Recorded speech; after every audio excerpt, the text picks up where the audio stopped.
The 22 May 2023 Jackson County Commission meeting is called to order. I'd like to welcome everyone here tonight. We have several things that are on our agenda tonight. We do have some awards and presentations. We'll get to that in a minute. Then we have a number of items, new business, and a number of items to discuss in our work session tonight. At this time, I'd like Mr. Manning, the county administrator, please call the roll to establish a quorum. Yes, sir. Mr. Gully? Present. Mr. Kinnemer? Present. Mr. Buckner? Present. Mr. McBride? Present. We do have a quorum. Thank you. I would like to ask Sheriff Rocky Harnan to please offer an invocation and Commissioner Kinnemer to lead us in our Pledge of Allegiance. If everyone would please stand. Bow with me. Father God, we thank you for the beauty of this day, and we thank you for each and every blessing you bestow upon us. Father, from the mountains to the rivers to the valleys, it is a blessing to bestow each and every day. Father, we thank you for each and every person that serves this county and people who serve the state and our federal government. Father, we ask special blessing upon those in the armed forces as they protect our country. Father, now we ask you to be with these men as they make decisions that affect each and every citizen of Jackson County. May they be wise in their decisions and always have put the best interest of the citizens in front. We ask these things in the precious name of your Son, Jesus Christ. Amen. Amen. Salute the pledge. I pledge allegiance to the flag of the United States of America and to the republic for which it stands, one nation, under God, indivisible, with liberty and justice for all. We do have some changes to the agenda tonight that I will mention and then get a motion for approval of our 22 May 2023 agenda. In the new business portion of the agenda, we have had a number of hiring committee recommendations for hire, and so we have added those. So we will seek approval of 2 positions in solid waste department and 1 position in the maintenance department. And those will be added in the new business portion of the agenda. Also, we will add to the work session agenda under Public Works, item C2, Bonding Rebuild Alabama, and we will delete the executive session portion that was in the previous agenda. So do I have a motion to approve the 22 May 2023 agenda for our Jackson County Commission meeting with the additions recommended? I'll make that motion. We have a motion. Do I have a second? I'll second. We have a second. All in favor say aye. Aye. Motion carries. I think we do have some awards and presentations tonight. First, I would like to turn it over to Sheriff Harnan and Chief Corrections Deputy Hal Nash. Thank you, Chairman, Commissioners. First of all, let me say how proud I am of all the work that the men and women of the Jackson County Sheriff's Office do, both on the corrections side as well as on the Sheriff's Enforcement side. Today we're here to honor another person for a job, and I say it's not true to say they're going above and beyond the call of duty, because these men and women go above and beyond the call of duty every day. A lot of people think the only thing the jail staff does is keeps people in jail, and that's not true. They care for each and every aspect of these people's lives, feeding them, cleaning them, make sure their hygiene is taken care of, their medicine, everything they need. And then when an emergency comes up, before the ambulance can get there to help them, these men and women jump to their rescue. Over the last 6 or 8 months, we've given, I think this will be our 5th life-saving award. 3 at the jail and 2 on the road. This is something that has happened each and every year throughout my career, but we just started recognizing it about 6 or 8 months ago, and I just want to say that this is not something special. It's something that happens probably on a monthly basis. So we think it's important to recognize those that jump in when things are tough and save lives. So, Chief Nash.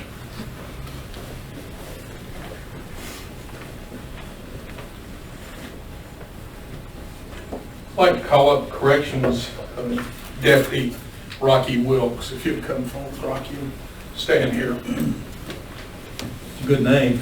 Spelled wrong. This is an event that occurred on May 10, 23, at approximately 11 o'clock in the morning. This is from his supervisor. Corrections Deputy Kayla Davis noticed an inmate was standing in the door window after lunch had been served. He was frantically beating on the window, grabbing his throat and mouthing that he was choking. Davis alerted Corrections Deputy Rocky Wilkes to the situation. Davis opened the door for Wilkes to enter the cell. The inmate at this time was becoming discolored in his face and was unable to talk. Wilkes immediately got into position and performed the Heimlich technique that he'd been trained to do. He performed 2 thrusts and checked on the inmate. Nothing had changed.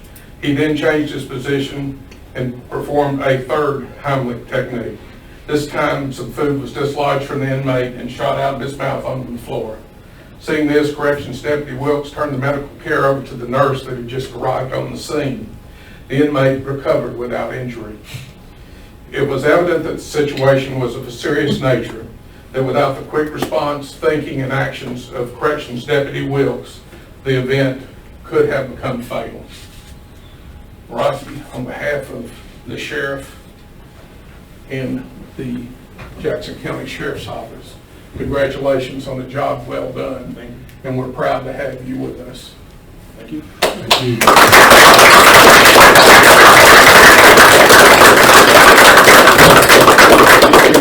Turn around for the picture there. I'm going to stand way close to the camera. It'll make me look a lot taller. Oh, by the way, I don't recognize his family. I forgot his family like to stand up. You might notice that his wife has on a uniform very similar to mine. She's the chief over at Cherokee County of the jail.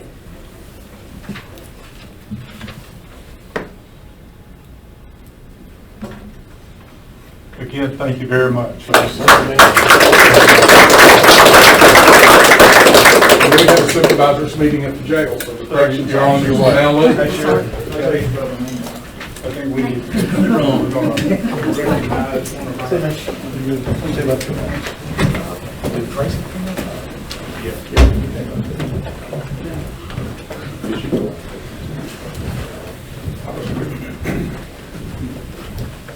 Also tonight, we want to recognize Mr. Larry Anderson. Larry, if you would come up, and Chad, you'll come up here and join us as well.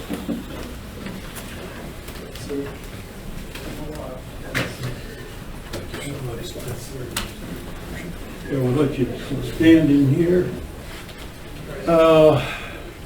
One of the first persons I met whenever I got into this job was Larry Anderson. And right away recognized the great job that he was doing and the many jobs that he has been doing for us. This certificate that we're given tonight is to recognize him for 10 years of service for Jackson County. But shortly after that, we'll have to also say we regret that Larry, after 10 years, has decided he was going to retire. I know he's got other plans to work with his son and some other things that he's been helping for quite a while. Larry has been our chief, I'll use that term, chief, of our public transportation across Jackson County, working with our council of aging for many years, and has done a great job. And if you understand what that job entails, is working to support our citizens from one end of Jackson County to the other. You think about the distances our council of aging transportation service serves. It's amazing. At times whenever we did not have a director for our council of aging, Larry stepped in to help with that job as well. In the events that go on council of aging, he is always there. He's always got the services out, picking up citizens, bringing them in so that they can participate with us. So Larry, this certificate from all of us, and I would say representing the citizens of Jackson County and all of your fellow workers, is a certificate of recognition that is awarded to Larry Anderson, appreciation for your 10 years of dedicated service to the citizens of Jackson County, presented on this, the 22nd day of May, 2023. Larry, thank you for such a great job and all the work you've done for us.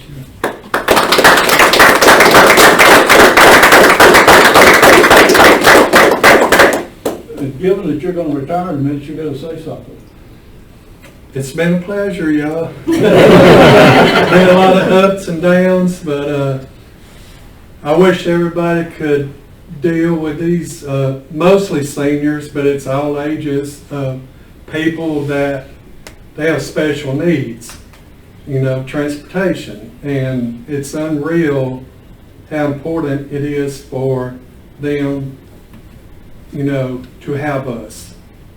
And we try our best to accommodate, you know, their needs. Can't always do it, you know, when they want it, but we try to work around and get to them eventually. We've been shorthanded a lot, and everybody there has pitched in to go pick up somebody, but I think that I'm leaving this place better than it was when I got there. We've got new vans in now, and that's going to help a lot. We've had a lot of maintenance. Our old buses have got over 200,000 miles on them, 250,000 miles. A lot of maintenance issues that we've been dealing with and begging ALDOT to get our vans, but they were at the mercy of the Ford company manufacturer. And finally we started getting them in. And I think it's going to be a blessing to the drivers and Chad and everybody that has to deal with them. A lot less maintenance cost. Thank you so much. Yes, sir. Yes, sir. Appreciate you. Congratulations. Appreciate it. On retirement. Yes, sir. Thanks, sir. Yes, sir. Sure you gonna stick around a little bit longer? Gotta go, gotta go. See you, buddy. Always got something more.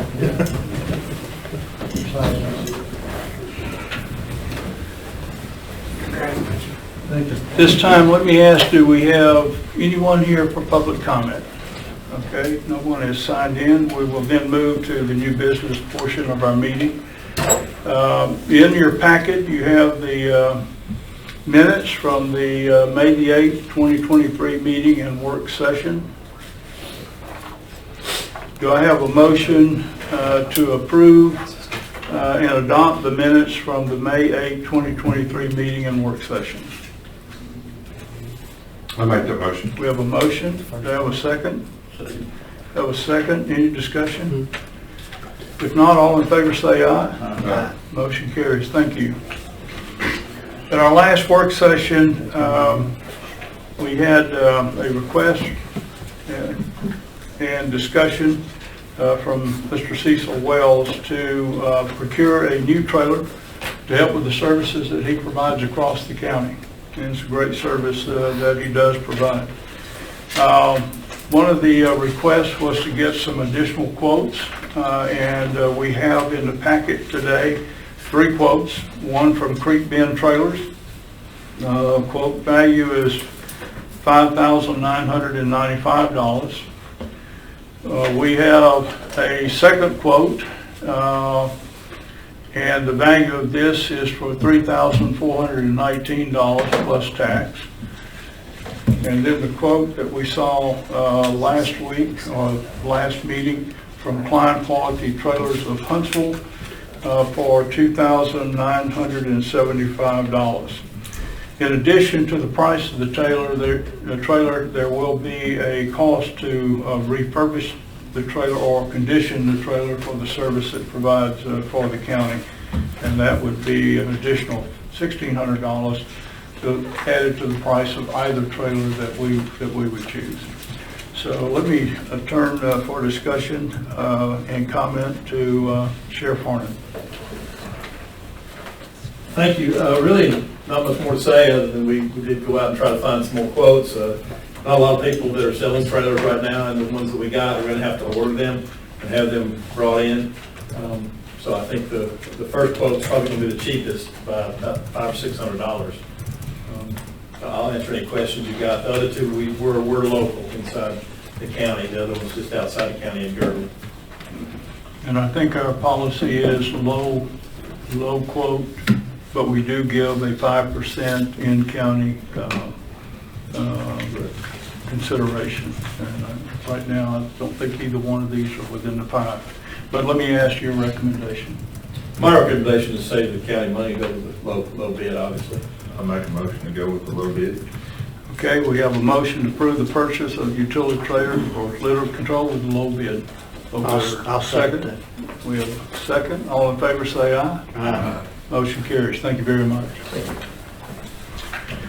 Got a note from Tom Gallagher, who is the flotilla commander for our U.S. Coast Guard Auxiliary Unit here, asking us if we would sign a proclamation regarding National Safe Boating Week. You may not know, but the Scottsboro does have a flotilla unit, which is comprised of 14 members, and they are in the process of getting 3 new members to join the unit. And they're out there serving the citizens of Jackson County. The proclamation that he asked if we would sign is National Safe Boating Week proclamation. It reads, whereas on average 650 people die each year in boating-related accidents in the U.S., 75% of these are fatalities caused by drowning. And whereas the vast majority of these accidents are caused by human error or poor judgment and not by the boat, equipment, or environmental factors, and whereas a significant number of boaters who lose their lives by drowning each year would be alive today had they worn their life jackets.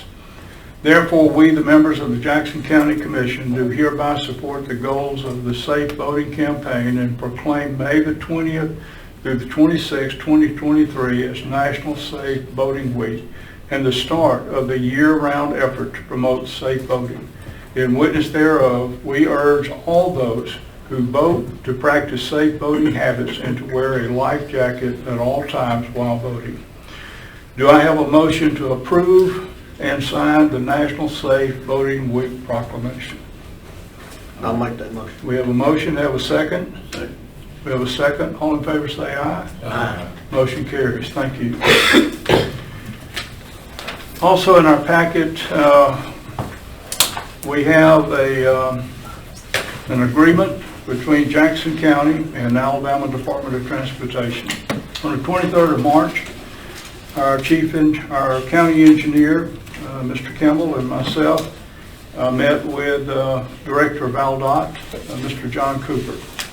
And in that discussion, we asked if ALDOT could assist Jackson County with some funding for some much needed repairs of several bridges.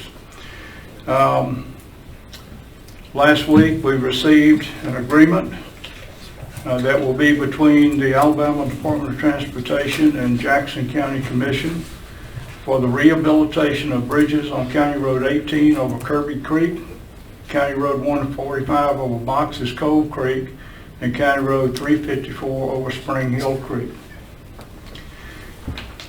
Second page of the agreement outlines the funding provisions. The State Public Roads and Bridge Fund from ALDOT will provide $450,000 for repair of these bridges and does not require any county funds as matching, for a total estimated cost of $450,000. One other note I'd like to make, we have been helped significantly this year by ALDOT with over $800,000 in ALDOT funding in support of Jackson County for roads and bridges this year. And you also notice the work they're doing on State Road 72, State Road 40, and on the work they've done on the John Snodgrass Bridge this year in Jackson County. So at this time, let me turn it over to our county engineer, Mr. Campbell, for any comments. Thank you, Chairman. Commissioners, you did a great job explaining all that. These projects were selected, just as a quick note, because of the fact that they lend themselves well to rehabilitation. So most of these, there are some good parts, and there are some that need rehabilitation and need it soon. So the 3 structures represented in this agreement were both down to 3-ton weight restrictions and are all on 3-month intervals for inspection. So there's obviously a need for that. The downside, we're thankful for the money. We're very appreciative for the opportunity to be before the director and ask for that. It certainly begins with the support from this body, and we're very appreciative of that. But also, I would just like to remind you all, if given the opportunity, please thank our legislative delegation, Director Cooper and Kay Ivey, because that's ultimately the ones that have to agree to all this. So we're thankful for the opportunity. It will be best suited for county forces. So ultimately, what that will mean is something will have to go on the back burner so we can obligate resources to this. So we're talking labor, equipment, and personnel mainly to take care of this. So we look forward to beginning and working diligently to see these through. That's all I have. Okay. So before us tonight is a request to approve our acceptance of this agreement with ALDOT. There is on page 8 a resolution that we will sign that acknowledges our agreement to work with ALDOT on these 3 bridges. Do I have a motion to approve and sign the resolution and agreement with ALDOT for a state public road and bridge funding project for Public Works Department, Jackson County? Make that motion. We have a motion, to have a second? I'll second. Have a second, all in favor say aye. Aye. Motion carries, thank you. Wait a minute. I have a question. Okay, Jonathan, you said that we will be doing the work, Yes, sir. and what is the time obligation for this agreement? So there's no time limit as far as when the funds would expire, but I would just add that, you know, we need to work diligently toward this effort. So start and carry through, but obviously if there are delays, you know, that are. I just wondered if it was part of, I didn't see anything that said work must be completed No, by, sir. okay, And it is our intent to take care of 119 before we begin these. thank you. Let me put that up. okay, any other No, questions? that's all right. Okay, Yeah, thank appreciate you. that. Next in your packet is, we have a series of requests for approval for new hires. First is the hiring committee has recommended a hire for an HMT1 position at the Public Works Department. It will be a grade 4 step 7 position, and this request is signed by our county engineer, Mr. Campbell. Do I have a motion to approve the hiring committee's recommendation for the vacant HMT1 position at Public Works? Make the motion. Do you have a motion, to have a second? Yeah, I'll second that. Have a second, all in favor say aye. Aye. Motion carries, thank you. Next in the packet are 2 recommendations for vacant driver collector positions at the Solid Waste Department. Both, the committee has recommended approval and request commission's approval for driver collector positions at Solid Waste Department at grade 5, step 1. You have both in your packet. Do I have a motion to approve the hiring committee's recommendation for 2 vacant driver collector positions at Solid Waste Department? I'll make that motion. Do I have a second? I'll second. All in favor say aye. Aye. Motion carries. Thank you. Last recommendation for hiring is in our maintenance department, a position of apprentice that has been vacant for a while. And the hiring committee is recommending that the that the commission approve the recommendation for a position in the maintenance department of apprentice at grade 6, step 1. This request is made by our Jackson County Maintenance Director, Mr. Colby Gann. Do I have a motion to approve the hiring committee's recommendation for the vacant maintenance apprentice in maintenance department?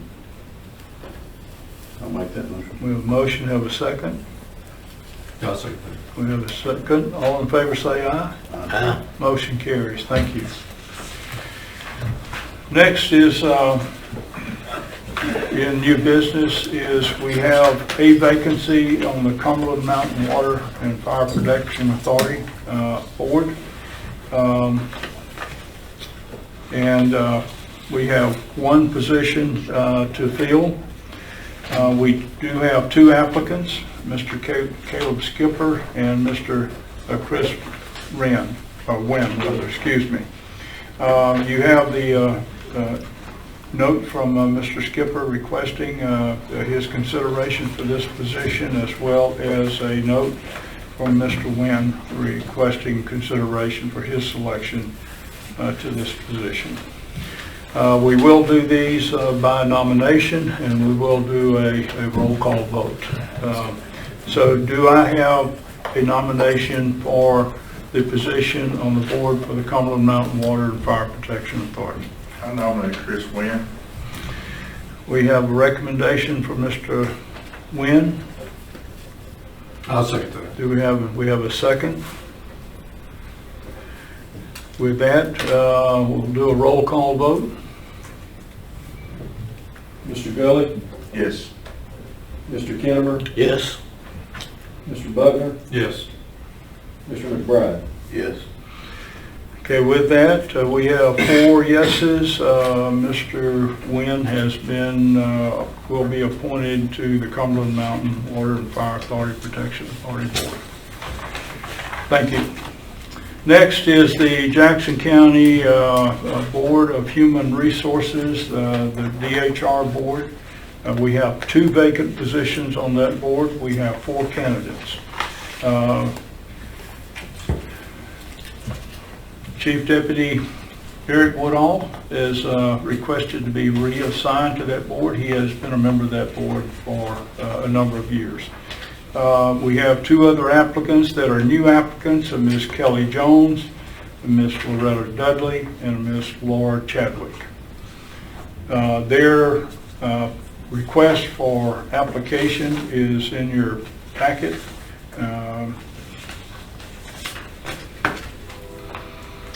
So we will be appointing 2 board member positions. We will take them one position at a time.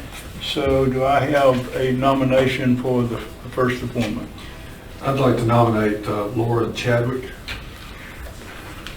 So we have a nomination for Ms. Laura Chadwick. Do I have a second? I'll second. We have a second. With that, we will conduct a roll call vote. Mr. Gully, Yes. Mr. Kinnemer, Yes. Mr. Buckner, Yes. Mr. McBride. Yes. Ms. Chadwick will be appointed as a member of the DHR board. Thank you very much. Second position, do I have a nomination? I do.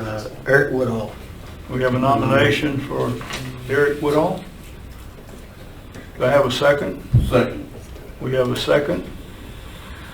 Roll call vote, please. Mr. Gully, Yes. Mr. Kinnemer, Yes. Mr. Buckner, Yes. Mr. McBride. Yes. With 4 yeses, Chief Deputy Woodall is reappointed to the DHR board. Thank you very much. Let me say thank you to everyone who has applied. Their interest in supporting the citizens of Jackson County. These board positions are critically important to the services that we provide our citizens, so thank you very much.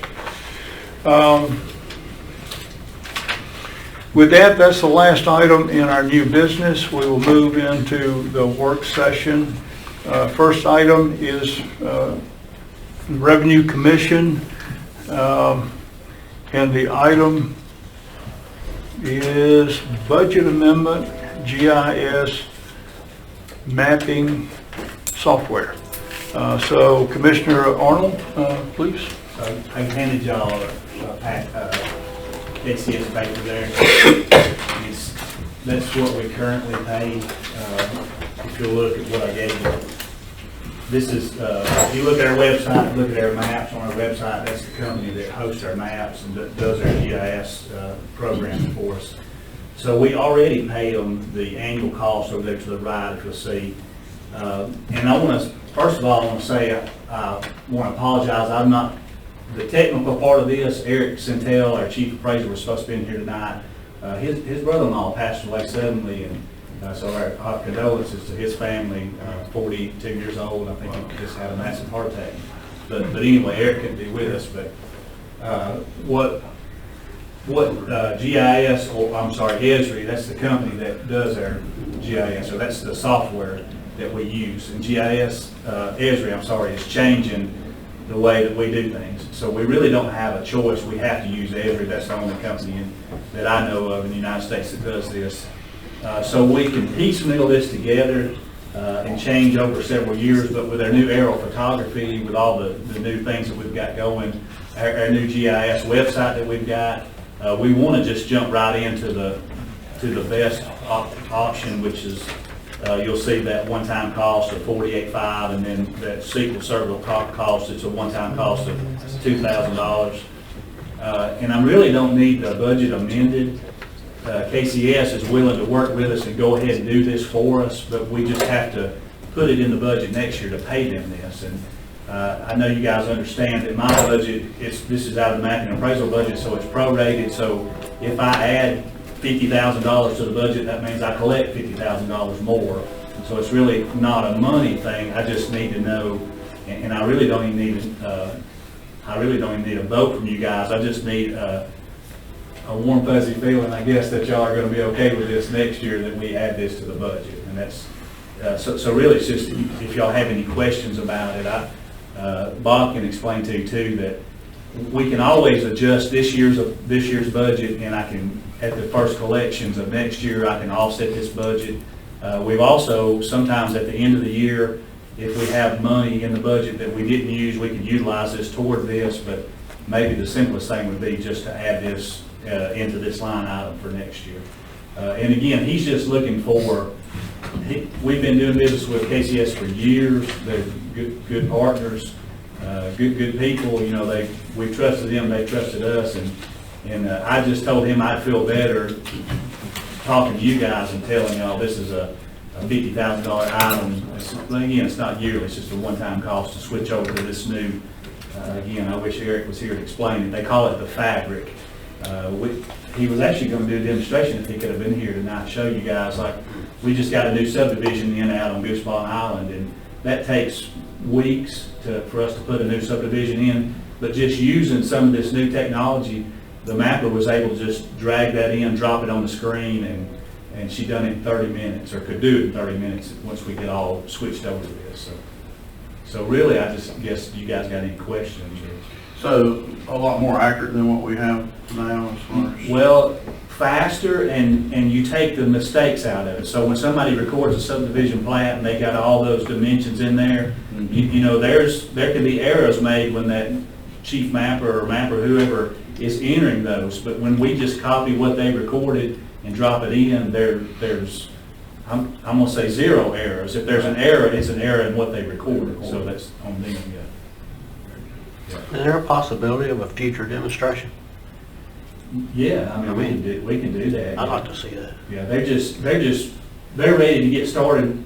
Everybody in the state's got to have to do this, and with us being a partner with them, they would do us first. They would get ours going now. But if I wait till October until we go through budget hearings and everything, I'm probably going to get way down the list. So that's why I'd like to just turn them loose, and you know, even if something happened, and again, we're not talking about money here, because if you add that to my budget, I collect that from other entities. So it's not like I'm not asking you. I am asking you for more money, but it doesn't affect the general fund.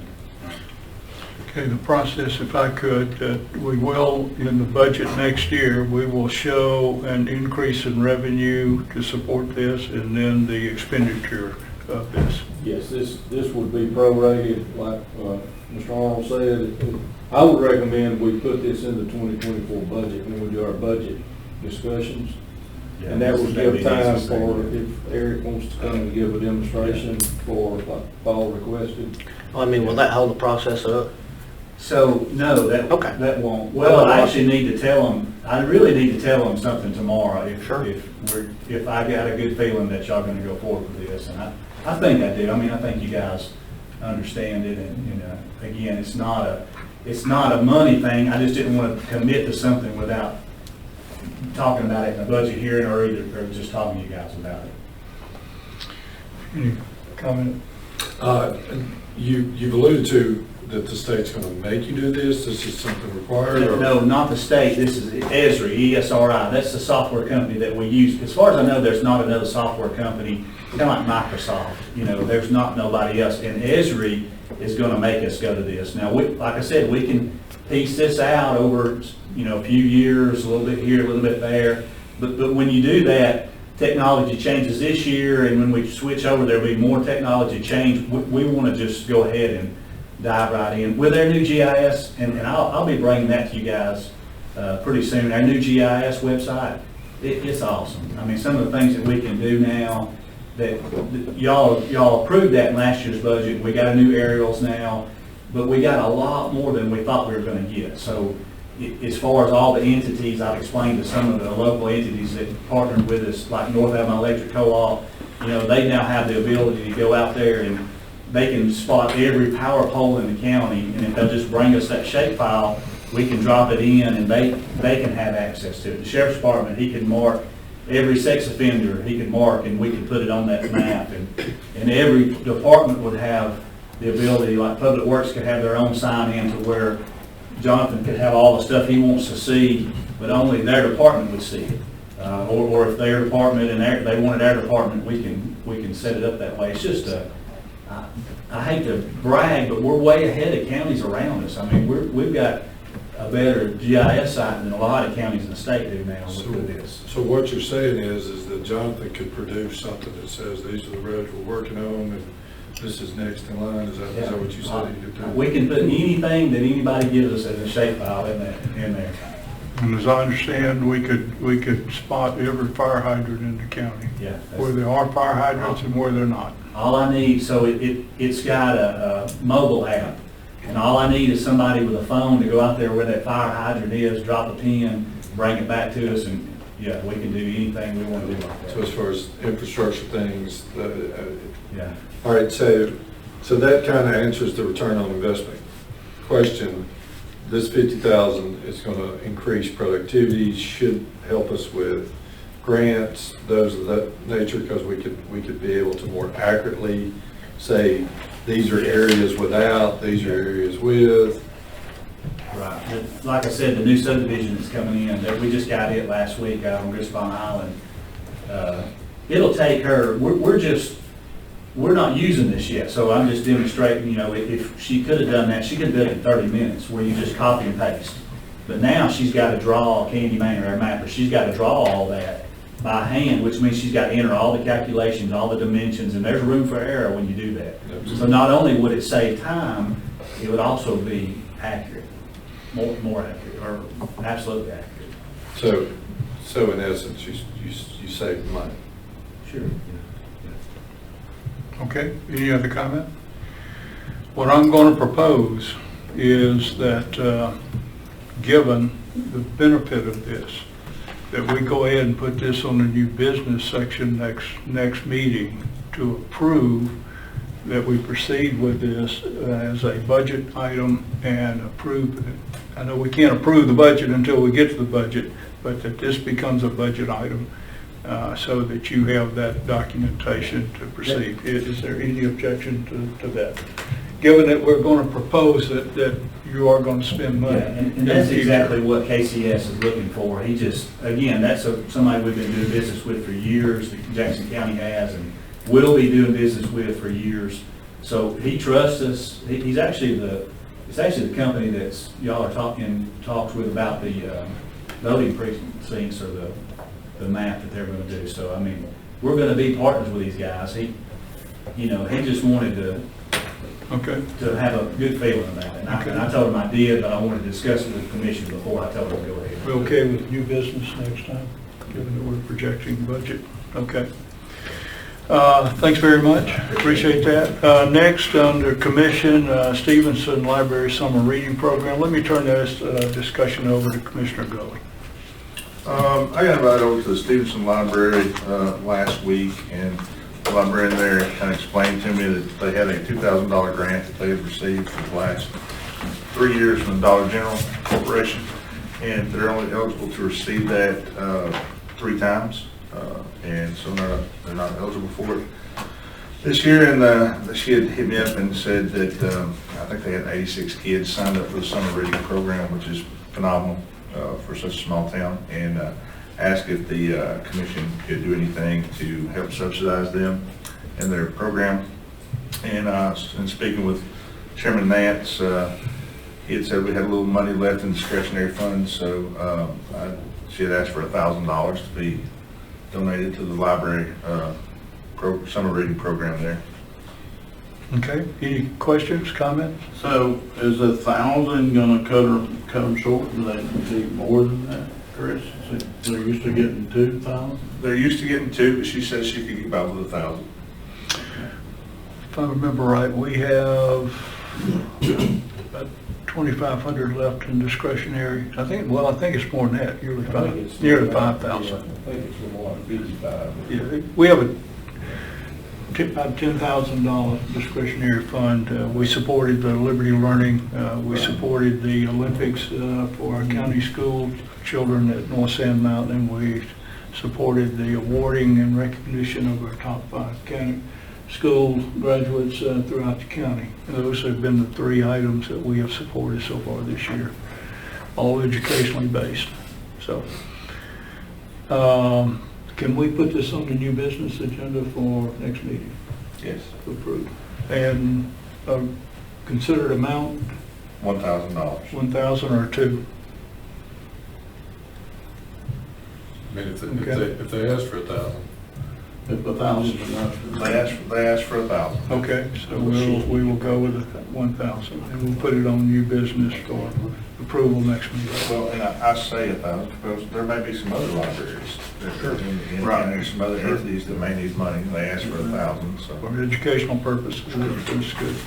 Okay, thank you, and so we will add it to new business next meeting. This time we'll move to Public Works. We have 2 items, ADM stormwater grant application. Let me turn the discussion over to County Engineer, Mr. King. Thank you, Chairman. In your information, there should be a sheet that looks like this with some documents adjoining that. So this is a notice of funding opportunity.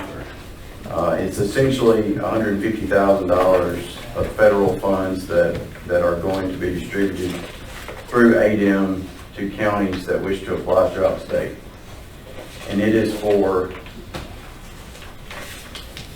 flooding frequency relief or drainage culvert replacement, as it was most described in the webinar that we listened to. So all things that hold hands with that are factors that will be considered in this, such as frequency of flooding, community impact, economic impact, safety, school bus routes, and similar criteria.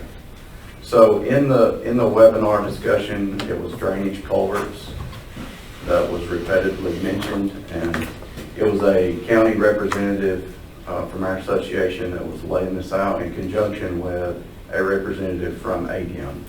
Most of the ADM discussion centered around the correct form to use and the information needed in the application. So we come to you tonight to make you aware of this, but also put in front of you the project that we would recommend that we apply for and explain a little bit of that. So the photos that you see that adjoin that are of a bridge culvert on County Road 88. This culvert is over Rorix Creek. It has, as recent as 2007, been down to 6-ton rating, but is now at a 13-ton.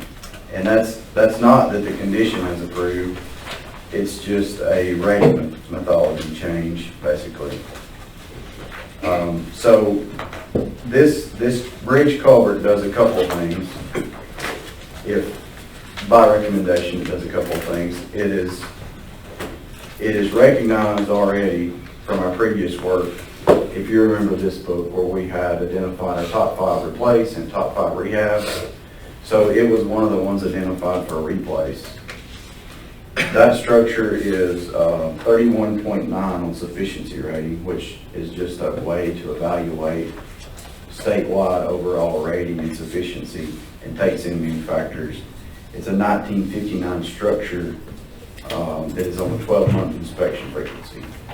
So with its 20-foot length, it was most attractive out of this list for a couple things. For one, it's a bridge culvert. The other, it was the closest in price to the 150 once we include our in-kind services to make up the match that's required by ADM. And it also, obviously, would eliminate one of our replace options, and it had the higher traffic of the next nearest price structure. So I mentioned that because there is another bridge that could also work if that is the preference, and that's County Road 32. It's also a bridge culvert. It's 22 feet in length, and our estimate on it was a little bit longer. So it has 179 ADT versus the 343 that this structure carries. So it's for those reasons that we recommend this, and I'll just mention also that it allows all of the federal funds to be captured with one project. So there was some discussion in the webinar about grouping multiple projects and things such as that to make up the $150,000 if a county desired to do that. But I didn't hear anything in there that eliminated a bridge culvert. The word culvert was used, so obviously if a bridge culvert is not fair game, then we would learn that during our application process. So there is an application, and it's a form that we're working through, and this information will be included with that, as well as the last page of the documentation you have, which is our estimate. The estimate includes equipment, materials, and labor, and the portion that would be the grant would be $150,000 max. So there is a little bit of discrepancy as far as we're concerned about the math as it relates to the breakdown. It says a match of at least 35%, approximately $81,000 will be required to receive the maximum grant funding. But it also says that the grant funding would be capped at $150,000. So 35% of $150,000 is not $81,000. But either way, this estimate and this project meets both ends of that. So if there's 200,000+ available, we would meet that with a match. If it's 150,000, our in-kind services would far exceed the required percentage of the 150,000 to meet that. So that's what that breakdown is there for you, and to show that the grant would essentially buy the materials. So what we would be proposing is a precast box culvert, 2 runs. We would demo this structure and essentially set those new structures and complete that work. So all the labor and equipment would be county forces. The grant would cover the material for the structure. Okay, any questions, comments? Yeah, that kind of project, how long would that take? Demo, dropping in, sales in, get back to rolling?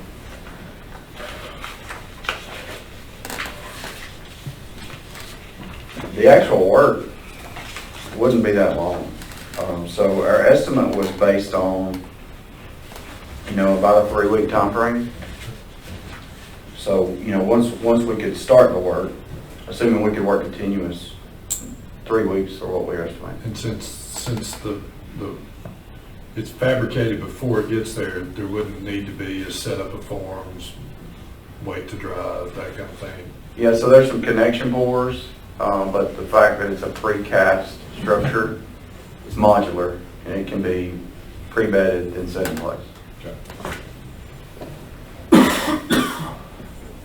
And right now, as I understand this, the match would be principally equipment. We already have materials and the labor to do this. Yes, sir, that's correct. Okay. Okay, any comment? Let me ask, is there a timeline on when we have to have this completed and submitted to AD? Yes, sir. The end of June, last day in June is the application deadline. So we're coming to you now. If this project is not suitable, we can change gears, but we need to get to work on that if that's, Okay. if that's the case. And this has to be put together in a grant request? Yeah, so we'll have an application request. It's an application form that they require. There's a narrative section on that we still have to work through. The other is just factual information that we've already gathered. Do we have time for you to get all that done and submitted if we put this on new business next meeting? Yes, sir. Okay. Everybody okay with that? Yes. Okay. Thank you. Thanks very much. Next item under Public Works is bonding rebuild Alabama. Do we have, what I'd like to do is we can pull up Mr. Cardinal and Mr. Jackson representing our Alabama Transportation Infrastructure Bank. And let me turn it over, Lewis, if I could turn it over to you. I know you've submitted us, we submitted an application request that allowed you then to proceed to get approval if we were to consider continuing with this from the Alabama Department of Transportation and your board. So let me turn it over. I do want to tell you I have a letter of intent draft that's in the packet for the commissioners to view, as well as we have the limited obligation revenue bonds debt service chart that you submitted to us in the packet. So let me turn it over to you, sir. Mr. Chairman, you're going to realize that I have lost my voice due to a head cold. But it's good to see you again and see the commissioners. What I'd like to do is turn it over to Alex, who can walk y'all through our action item concerning the letter of intent. Thank you, Louis. Yeah, Chairman Nance, thank you for having us on this afternoon. As Louis mentioned, we've got in front of you a letter of intent. We have gone through the rating process with S&P, Standard & Poor's rating agency, last week. They came back with a A rating on our Alabama Transportation Infrastructure Bank Series 2023A for Jackson County, and that's our program level A rating that they have assigned to us. And then last week, as Louis mentioned, our board met and approved your loan, and they're very pleased that y'all are participating. And so then the next action item that would allow us to go and bid your bonds, competitively bid your bonds in the public bond market, is the letter of intent. And what this letter states is that the county would take the loan from the infrastructure bank for your road improvements. And so that we put it in front of y'all tonight. We would need y'all to vote and approve the letter of intent to allow us to go and bid the bonds and lock in your interest rate. And then we would come back to you after we bid the bonds, and we would have a resolution and the financing documents that would also be approved. But just tonight is the letter of intent to allow us to move forward and, like I said, competitively bid your bonds in the national bond market. So to make sure that folks out there understand where we are is we submitted an application request to consider a $6 million bond. And that bond would be, would like for you to explain the pledge that is considered in servicing the debt for that bond, and talk a little bit about where rates are right now, and I think we understand that the rate is when you compete the bond and make a decision on the bond. But could you explain that and explain debt service, please? Sure, absolutely. And since we were up there and met with y'all, in November, December, we picked up, probably 30 to 40 basis points in the bond market, which is good. So rates have come down a little bit since the end of 2022, beginning of 2023. But the debt service schedule that we provided last week, right now, we're looking at an all-in interest rate, including the 5 basis points admin fee. We're just below 4% for 15 years. It's at about 3.92, and that's just a projection based on where we are today. But like I said, 392 for 15 years. So what that looks like for an annual debt service payment to the county would be about $540,000 a year, roughly. So you borrow $6 million, 15 years, all in 392. It's about $540,000 in annual debt service. As far as your pledge that we've worked with y'all and Jonathan in putting together, the county would pledge, your 50% rebuild, which in 2022, Jackson County collected just over $1 million in rebuild. So 50% that you're allowed to pledge and use to pay debt service is about $521,300.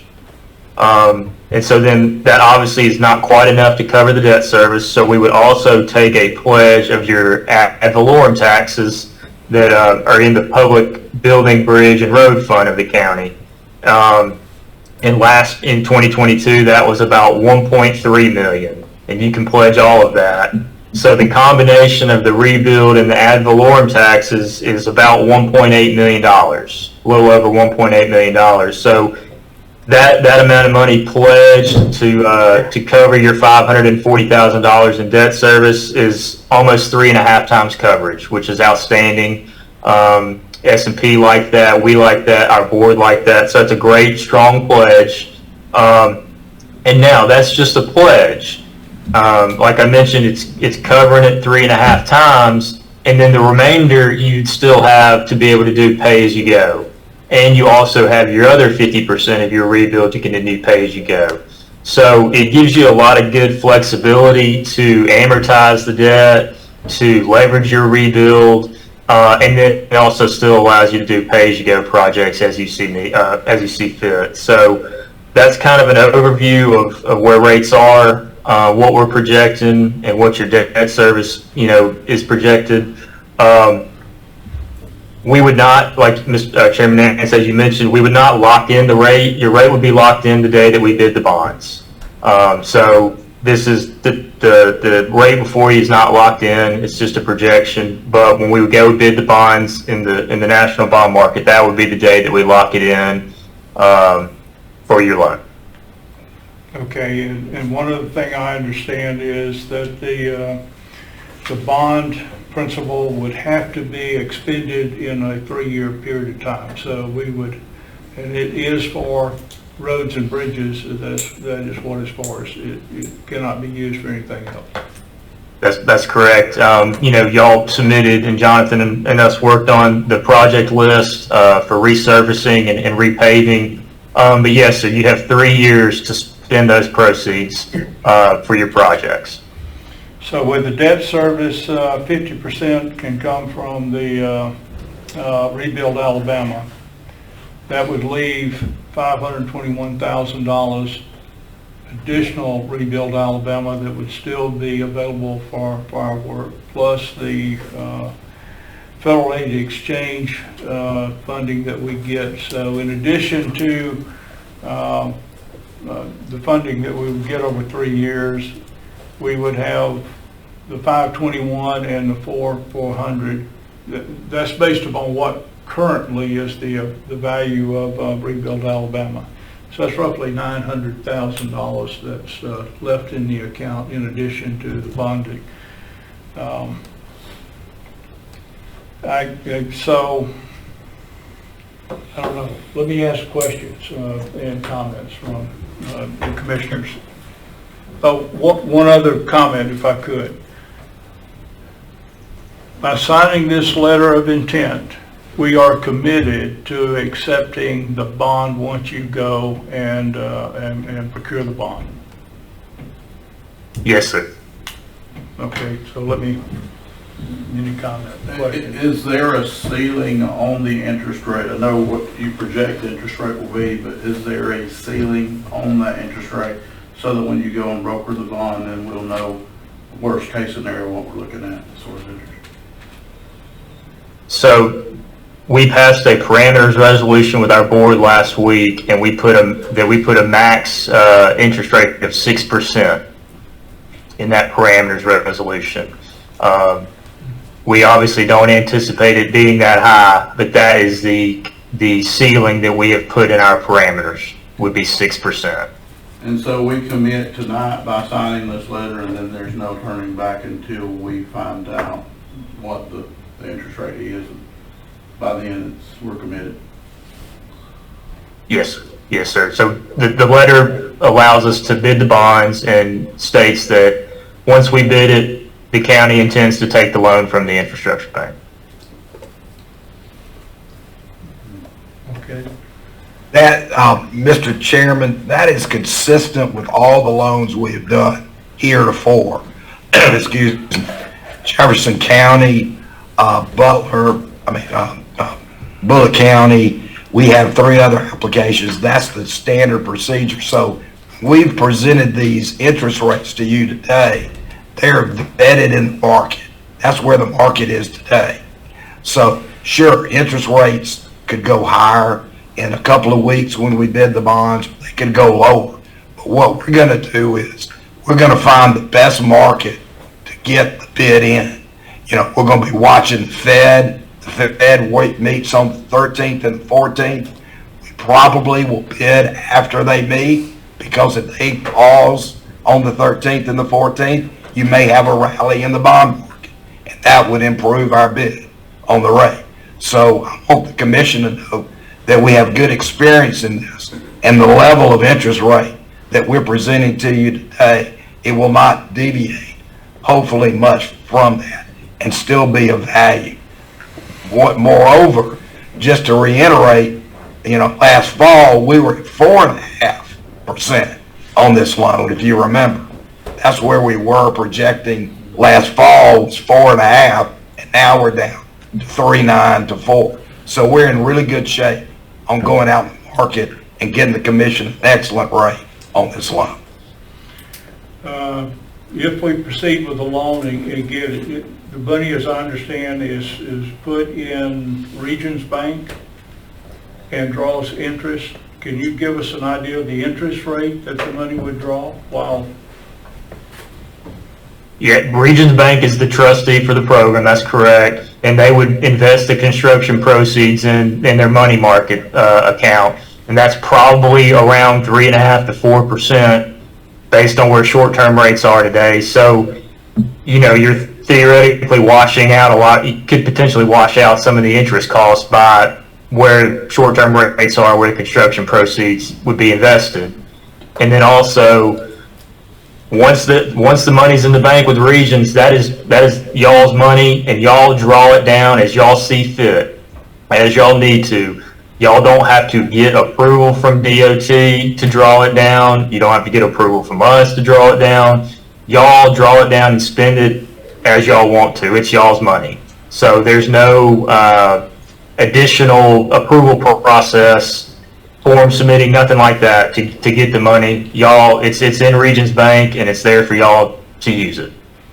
Can you talk a little about the penalties for not meeting deadlines as far as we're not finished with the project? Well, there are 2 things here, Commissioner. One is on tax law, not to bore you to tears, but tax law does not allow us to invest your construction monies during that 3-year period higher than your interest rate. So let's say we locked in at 4%, we can't invest it higher than 4%.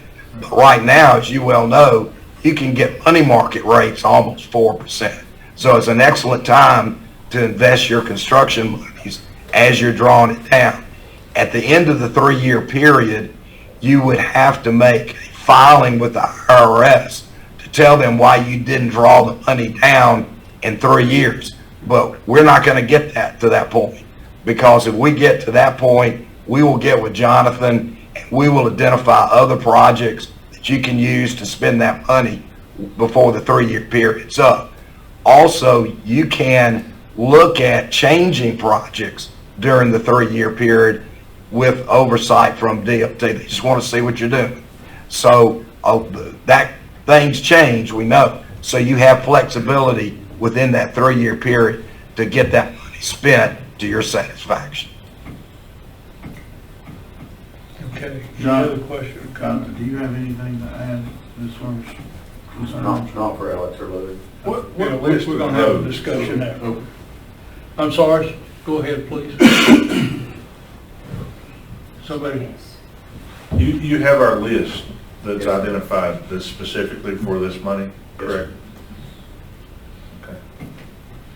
And on this money, this will be for, just to clarify, make sure I understand correctly from previous meeting, this will be for contract work only, right? Not, we can't use this money for personnel or equipment or stuff within your department, correct?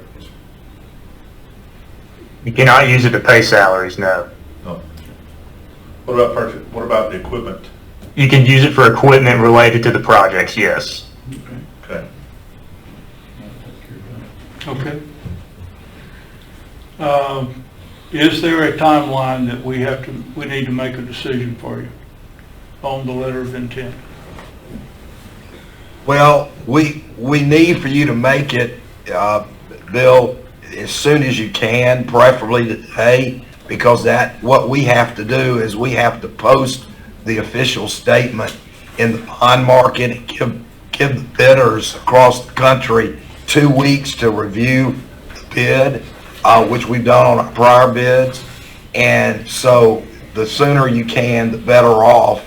And that gives us flexibility on when to time you going into the market. We're working with the Fed. They're meeting on the 13th and the 14th.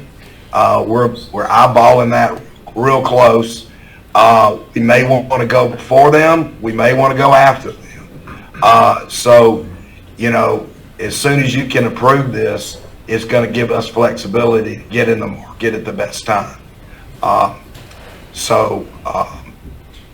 hope that answers your question. Okay. Any other questions? This is, I would say, a point we need to get all the questions on the table. No, I mean, I know the volatility of the market sometimes.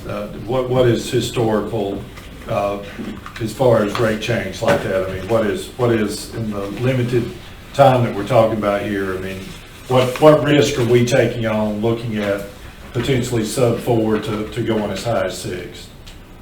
Well, we're not going to 6. We were at 4.5 last November. Okay, now we're at 4. So that's been, you know, many months. But the market moves 10, 15 basis points in several days. I mean, it can do that. But the critical path is the Federal Reserve. If the Federal Reserve pauses on the 13th and 14th and says they're not raising rates anymore, you're going to see a rally in the bond market, and rates will go lower. If they don't pause and they raise rates, then you're going to see the market back up a little bit. That doesn't necessarily, in a correlation 1-to-1, affect the tax-exempt market. That's short-term interest rates with banks borrowing from each other and the Fed. But it does have an overall influence on interest rates, to say the least. So in our business, we try to get as ready as soon as we can. And then when we're ready, we can move to take advantage of where we perceive the market to be. That is what we've done in the last 2 bids, and that's what we'll do in the subsequent bids that we're looking at doing. And there is an opportunity, I believe, given the previous discussions that we all set in, to, at the 10-year point, if we were in position, we could pay off the debt service, the bond. I might not have that correct, just is there a point at which we could close the bond and save? Right, we'll have a 10-year call on the bonds that within 10 years you can pay it off. If you want to reduce the last 5-year principal with it. Okay. All right, any other questions?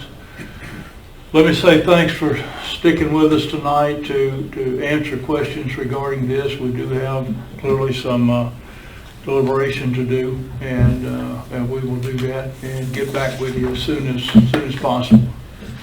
Is that okay? We appreciate it. But we've enjoyed working with you, and Mr. Cooper really has enjoyed, Bill, your interest in the program. We thank you very much. Okay. Thank you very much. Thank y'all. Okay. Thank y'all. Y'all have a good one. So, thank you. Jonathan, you have some information, I believe, on pay-go versus bonding, and over the 15-year period. And I think you have a roads list as well that we would consider. Yeah, the road list that was handed out last time was this, what Alex and Lee have seen is the same list that you guys saw last time. So I don't have anything new on that, but I'll look in my file and try to find something.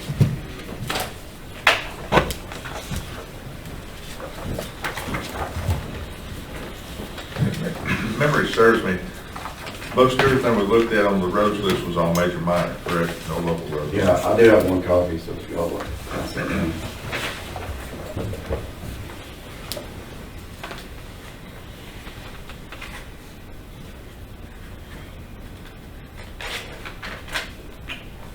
So they mentioned some changes, and I think the last time we looked at this, it was an amortization schedule, which what I'm referring to looks like this.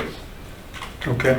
And this is essentially, the top components are essentially just a comparison, and it's assuming a couple things, which is the same thing that I would submit to you that we assume when we consider this, and that is, what will inflation do to our revenue if we pay as we go?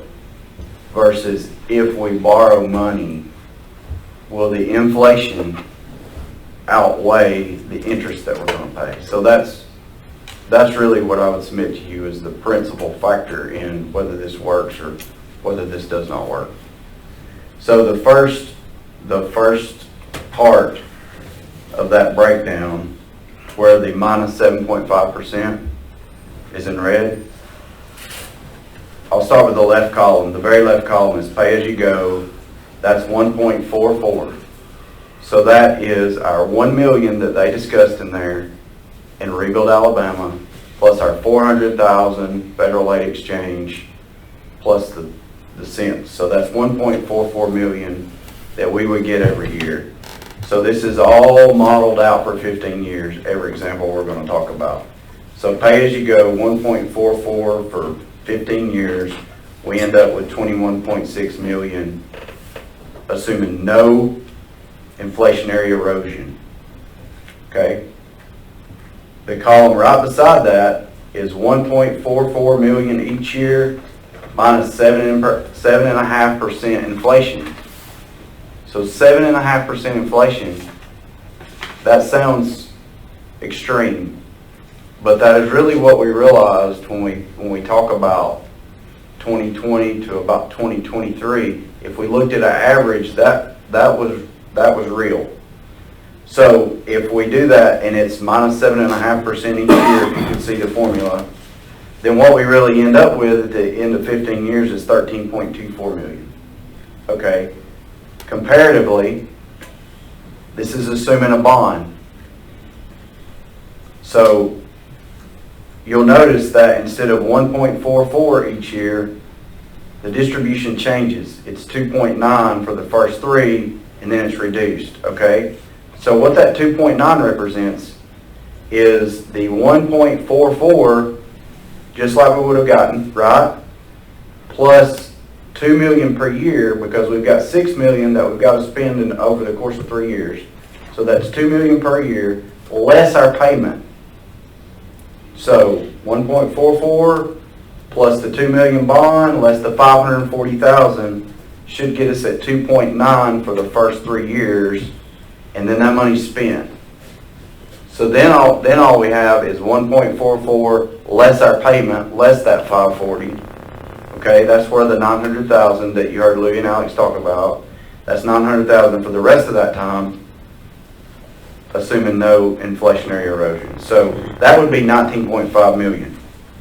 So comparatively, the column right beside it is the very same thing I just described, except there's less 7.5% each year. So that compounds. So by the time you get to the end, you really start to see the difference of if we had more money up front with 7.5% eroding it each year, you're really at an advantage. And so let me explain some of the side calculations, and I'll circle back to where I just left off. Where you see that interest over there to the right, so that's assuming that we have $6 million to spend in 3 years. So $2 million per year. So for the first year that we're spending that $2 million plus our other revenue, the other $4 million is going to be set in the bank, right? So for 2 years, for 1 year we're going to draw it on 4. For that remaining year we could draw it on 2. So that's some revenue that we have to realize. When they talk about offsetting interest, there's truth in that, but we have to also recognize it's for a limited amount of time. So when we see that 0.19, that's a 190,000 and 90,000, and then so that just carries down to the bottom, that 0.29. So we're going to add that in to the side of the inflation to offset that. So, and then the other calculation on the left side, that goes with the 0.74 in the column that we're working in now. So that's really 0.9 once we get down to it. So after we have our 3 years of extra revenue, our 900,000 has been sitting there eroding, right? So we have to take 4 years of inflation off of it. So it's actually not 0.9 anymore. It's 0.74 by the time we get to it with 7.5% inflation. So the columns there essentially are the comparison. If you have an inflationary rate as high as 7.5%, and what you would have gotten at 19.5 million becomes 14.58. So then the ultimate comparison is pay as you go at 7.5% or bond at 7.5%. And those two numbers are the 13.24 versus 14.87. So I would submit to you that at an inflationary rate as high as 7.5%, this bonding for the rate that they have presented to you works. Okay, it works. It pays for itself. The next set of columns is all the same calculations we just went through, except it assumes something different. It assumes a 3% inflationary rate versus a 7.5% inflationary rate. So, by definition, I don't think I would get much argument that a healthy economy is going to be somewhere between the 2 and 3% inflationary rate. If we're experiencing 2 or 3%, then we're running like a sewing machine. So these are all assumptions on rates, on inflation. So looking at a more reasonable inflationary rate or something that we could experience in a healthy economy, 3% was selected for that. So the same column, and I'm starting with the third set of columns here. It's pay as you go. That's the 1.44 rebuild plus federal aid exchange, 21.6. Less 3% each year for those 15 years gets you at 17.6 million. So if we pay as we go and the economy is normal for those 15 years, we could expect to only realize 17.6 out of that 21.6 million over the course of 15. Comparatively, beside that is the bond columns, okay? And that just takes the 2 million extra for the first 3 years, reduced after our payment is deducted, and then we're back to what we would have had with a 1.44 less our payment for the bond, and that carries out on 15 years. And the right column is assuming a 3% reduction in each of those years over the course of 15. So when you get down to that, you're 17.13 million versus 17.6 million of pay-as-you-go. You can't forget the interest that you would earn, so it gets you to 17.44 versus 17.6. So I would also submit to you that in a healthy economy, where there's not a lot of inflationary erosion, pay-as-you-go is better than financing the loan. So over the course of that financing, what they first represented to us at $2.3 million of interest, it did reduce that to 2.1 with this, and the slightly improved payment, the rate dictates our payment. So the slightly reduced payment is what you see indicated in this .90 or 900,000 left in revenue. I feel like that was a lot, so I'm gonna stop right there and hopefully answer any questions about any of this modeling and anything else that I can. Go to the bottom real quick. The 6 million up front allows you to get how many miles?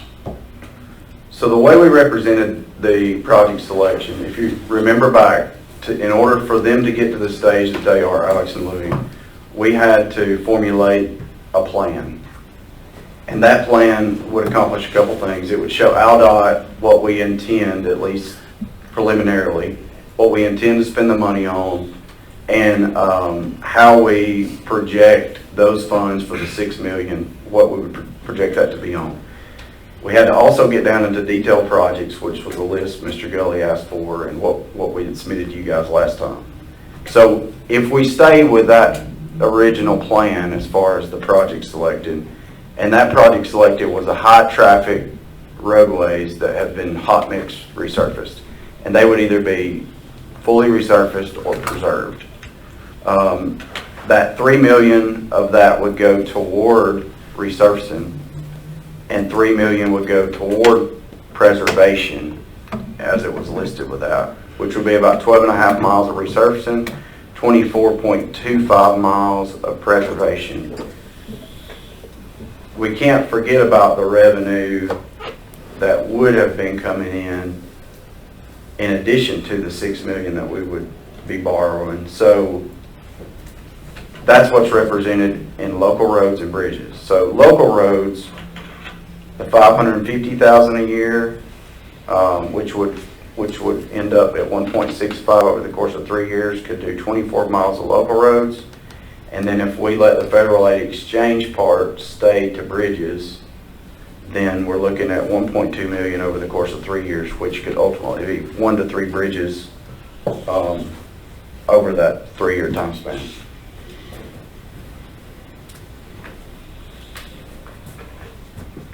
But as you all heard, which I think we all heard, you know, they wanted to see our intent on what we wanted to spend it on. They wanted to see our projects identified. They wanted to see our estimate work. But you know, I haven't taken anything as empirical that it can't be changed or anything. So there is an opportunity here to use some of this money for local roads, not what I would call the chip seal roads in the communities that would increase the mileage somewhat. Well, that wasn't the money, that wasn't bond money for that. That was the leftover money that's not being used for bonds. You know, I'm saying that, what I'm trying to say is that he finished up by saying that once we get the money, we have discretion to make decisions if we want to adjust the use of the money. That's all I'm trying to say. Okay. And that money could be used on local roads? Bond money? Yes, sir. I don't know of any restrictions. We haven't represented it. We have not represented that in what we submitted for a couple reasons. One is the fact of by choosing major minor collectors or high traffic roads where there's hot mix pavement already, that's going to be 100% contract work. So we can ensure that the funds get expended in the time frame that's required versus local road. When we get into road preparation and other things, as you all know, that can be lengthy and ongoing. So to ensure that we don't get into any danger on those facets, we did what we did. But the local roads are where we need the most attention. The local roads are in poor condition, especially the ones you see on the list. But please don't forget about the work needed on our hot mix network, where large investments have been made. So I think I would submit to you that by the conditions you see us as we represent in those lists, there's a lot of work to be done on those. And $6 million just don't go that far, as you can tell from that list that we submitted.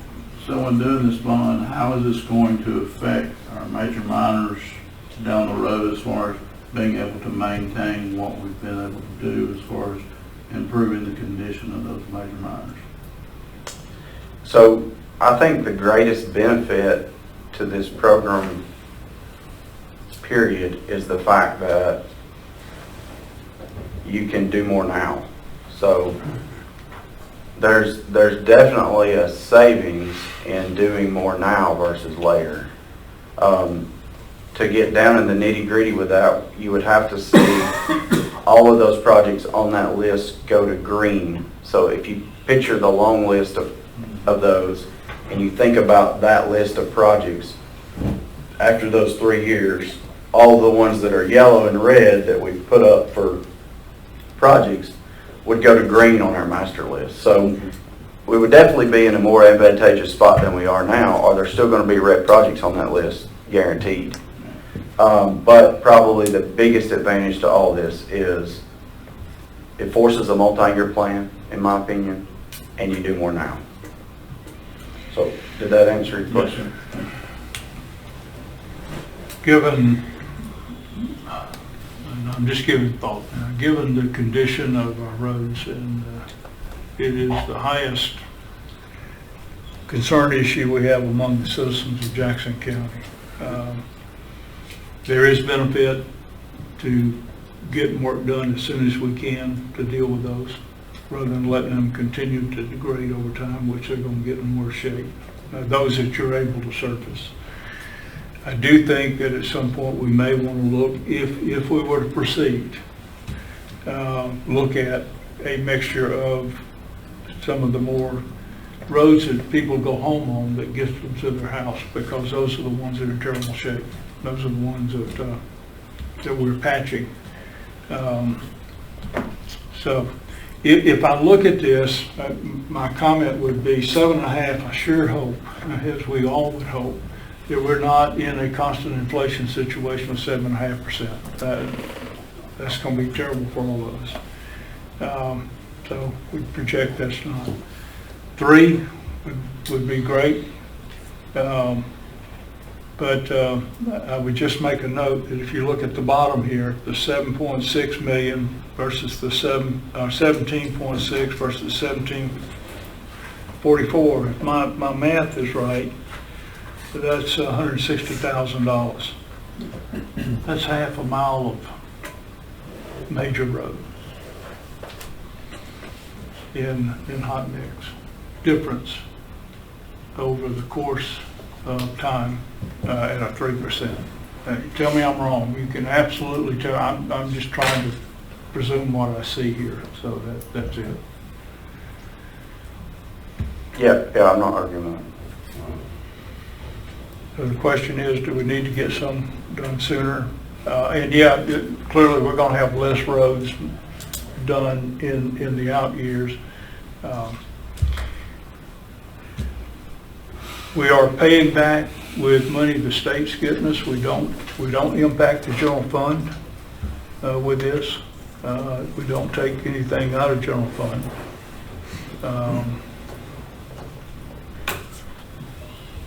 And Jonathan, you probably got more discussion with your cohorts than any of us. But as you look at the greater number of electric vehicles on the road, rebuild money, I understand people considering how they account for the electric vehicles to keep this money.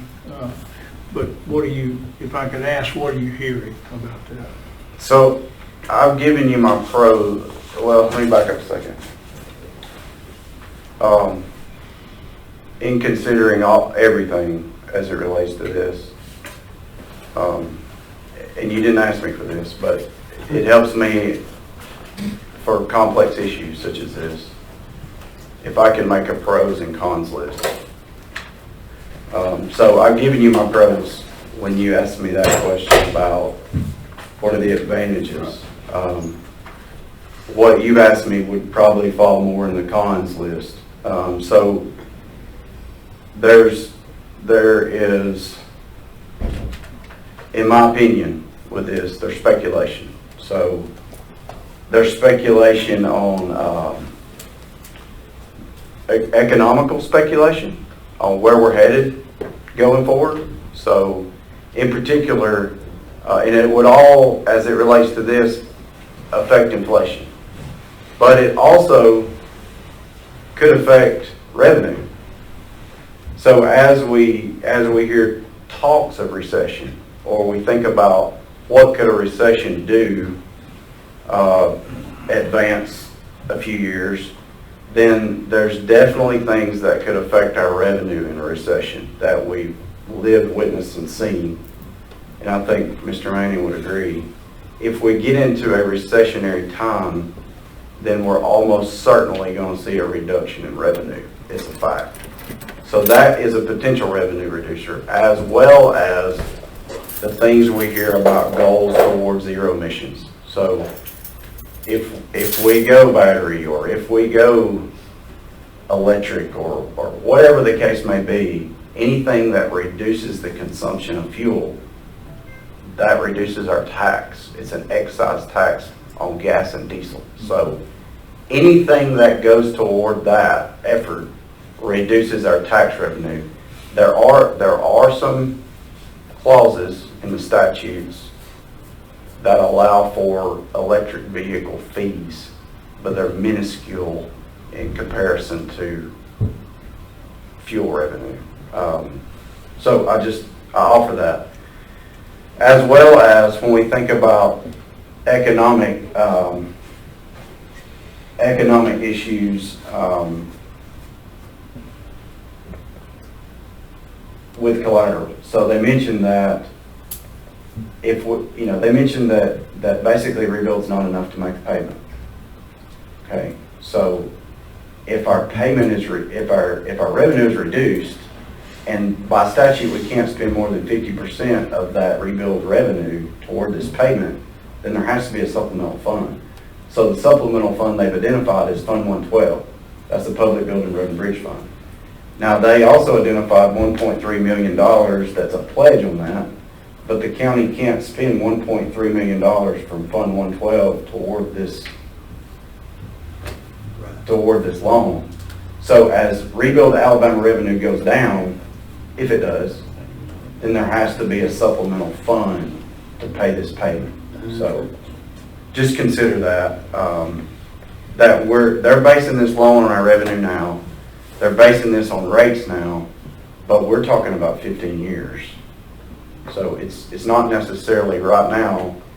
And this is, when I say speculative, that's exactly what I mean.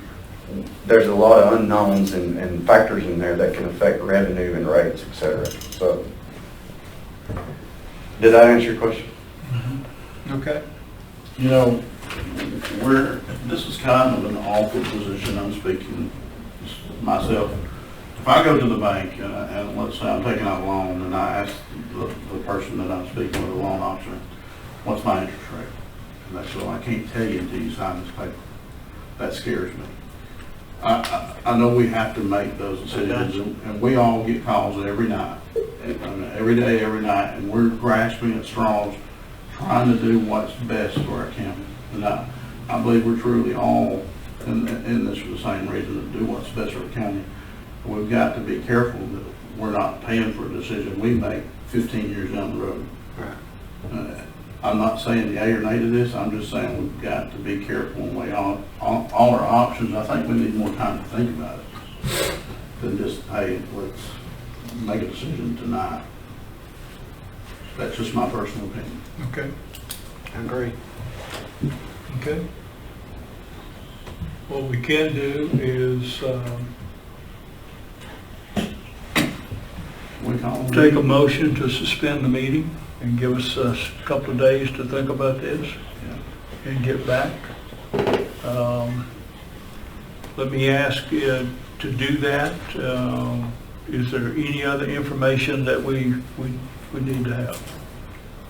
Jonathan, do you see anything that you need? I know that the one question I was going to ask you, you addressed at the end, is how comfortable are you with that collateral that we're talking about? With the collateral, the additional collateral, we can only use 50% of our rebuild, so the other 50 comes from the fund that we use to do our work with. Well, so what they've identified and changed, and it was because of my discomfort with the way they had it represented initially. They had the 7-cent fund identified. So that's the fund that we function off of, and that, I mean, everything from, you name it, to payroll comes out of that. So those funds are, as you all know from budget hearings, they're 100% obligated, probably, and then some. So that can't supplement that. So that's why they switched to the 112 fund. So that's a change. But I have a list of cons before me, and I can go through that if you want me to go there. Pros and cons, if you have them. So you've heard the pros, but the cons, I would, and this is my opinion, okay? Reduced borrowing ability. So it's great that we heard Alex and Louis say that we have an A+ rating, and we're talking about routine maintenance needs here when we talk about resurfacing and poor pavements and roads that need work. But there could be situations out there, and it's nice to know that we can get the money if we need it. But there could be situations out there where we have a full-on emergencies worse than mountain slides. There could be large structures, bridges like 12 and 20 come to mind about if the foundations on those things, which are not good, if those were in a storm or whatever to be taken out, then we've got a full-on emergency where we need money of this caliber that we can get our hands on. So if we're already previously obligated, I think that would hinder us to some degree in being able to borrow should something like that arise. I would consider this one-time money. So this is really a stopgap method, in my opinion, versus a solution. So routine maintenance is an ongoing need, and you're facing the same challenges as a commission that generations before you have, that there's not enough resources for the need. So that's something that's on a continuum, and that by taking measures such as this, I would offer that's really a stopgap movement that's going to reoccur, and most likely, potentially, could reoccur before even the life of the loan is paid up. So we're resurfacing roads, potentially looking at resurfacing roads, borrowing money over the course of 15 years, and before the loan's potentially paid up, the road could need resurfacing again. So it's stopgap versus solution, in my opinion. Unknown public perception. So if we think about our problem and it being a systematic problem to where we have an issue of resources versus need, and we look at that and we can see a vision of here's our need and here's our resources, and we can see that gap. And we think about this moving from that problem to a solution, and we can look at the metrics, we can look at our mileage, we can look at how much it costs per mile, and we can formulate fairly quickly how much money we need to fix this.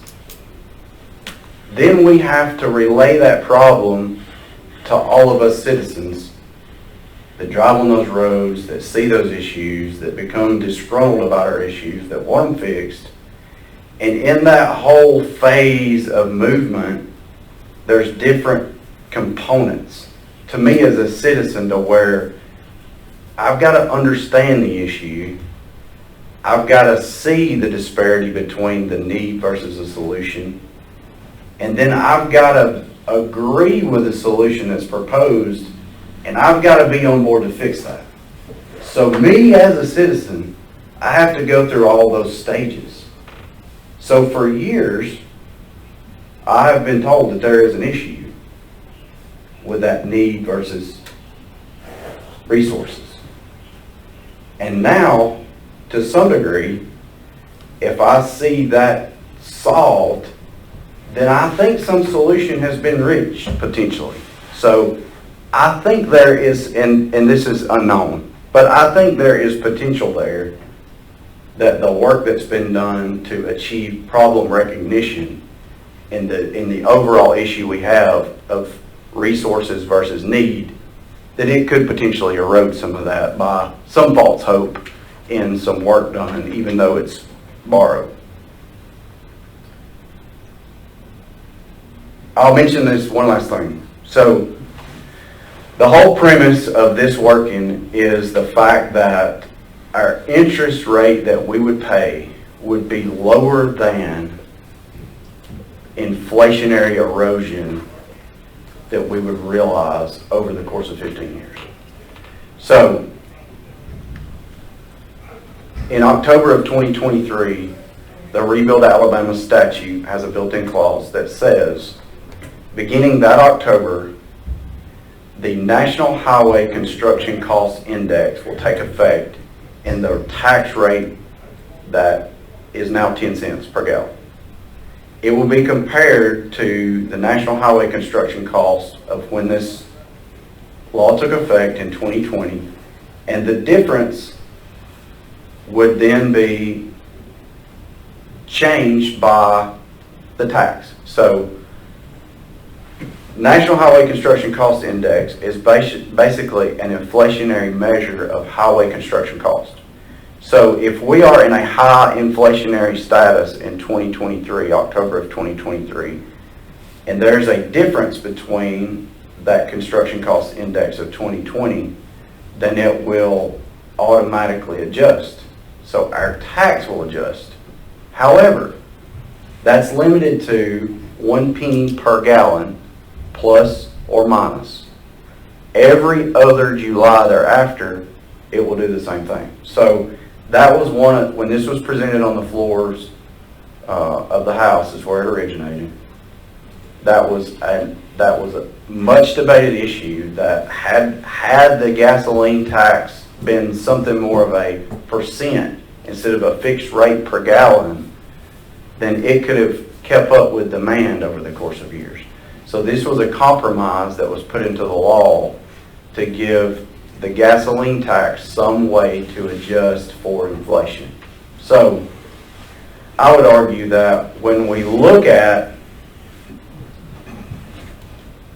comparing the interest rate we would pay to the inflation that we would realize, we must realize the fact that our gasoline tax is going to adjust at least by some measure to inflation.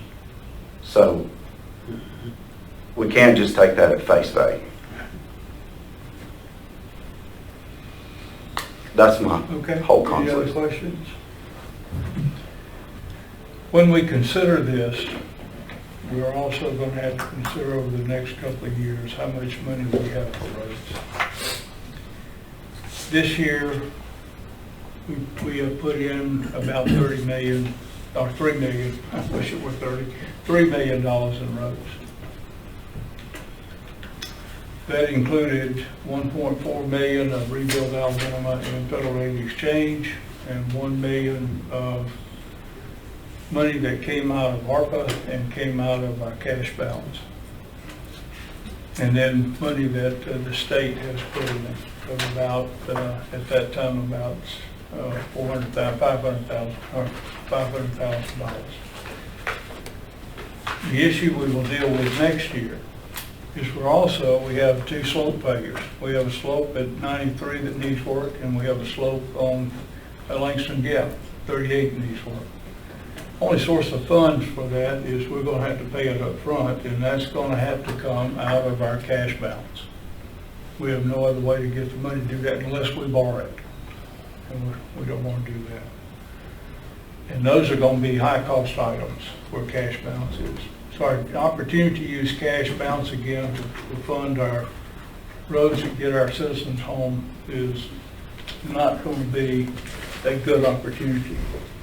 And we're not going to have the ARPA money we can draw on year after year. So the question is, we look at this, and I don't disagree with anything you said, Jonathan, but at the same time, where do we get the money for over the next 3 to 4, 5 years?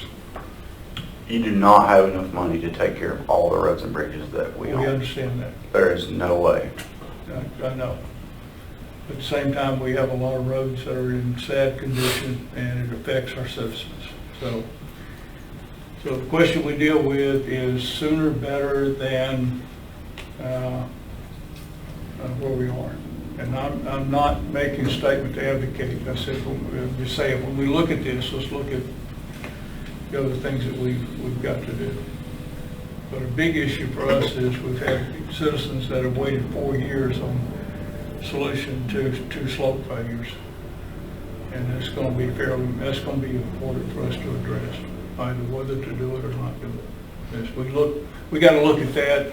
We got to look at this decision in context of that decision as well. So I think it's important to give a little time to think, but this has to be a commission decision whether to proceed with this or not, whether we want to do this. And that's, and so you're right. This is a hard decision that we'll be making here, and we need to look at what the implication is long term. I would propose that we suspend this meeting, give us a couple of days to review this. We do need a date and time, whether it is Wednesday night or Thursday night, that we get back together to have a further discussion, make a decision. I'm just throwing, but we would need a time to do that.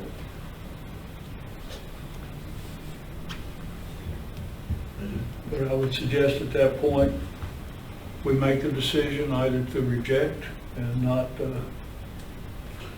sign a letter of intent or to proceed forward. I mean, I just oppose that. I mean, if you guys are ready to make that decision, that's not for me to make. I'm not. I would like to think about it a little bit. I agree. I don't think 2 or 3 days hurts us, just whether or not you're You available. made a good point. I'm good with Wednesday or Thursday, you know, anything. I'd prefer to avoid Wednesday if we could. Thursday? Thursday would be better. Thursday, I think, would be better, so. Okay. I just have a doctor appointment. If it's later, I'll be fine. Well, I think we make it 4 o'clock at least. 4 or 5, you know. 4 o'clock, okay. AJ, can you be? 5 o'clock? I mean, I'll be here, just need time. Yeah, let's do 4 o'clock on Thursday. 4 o'clock. So rather than adjourning this meeting, can I get a motion to suspend the meeting until, what's the date? 25th. 25 May at 4 p.m. I'll make that motion. So we have a motion, we have a second? I'll make that motion. Okay, do we have a second? Second. We have a second. All in favor, say aye. Aye. Okay, we will resume the meeting on 25th of May at 4 p.m. Thank you. Good discussion. Appreciate it. Thank you, gentlemen.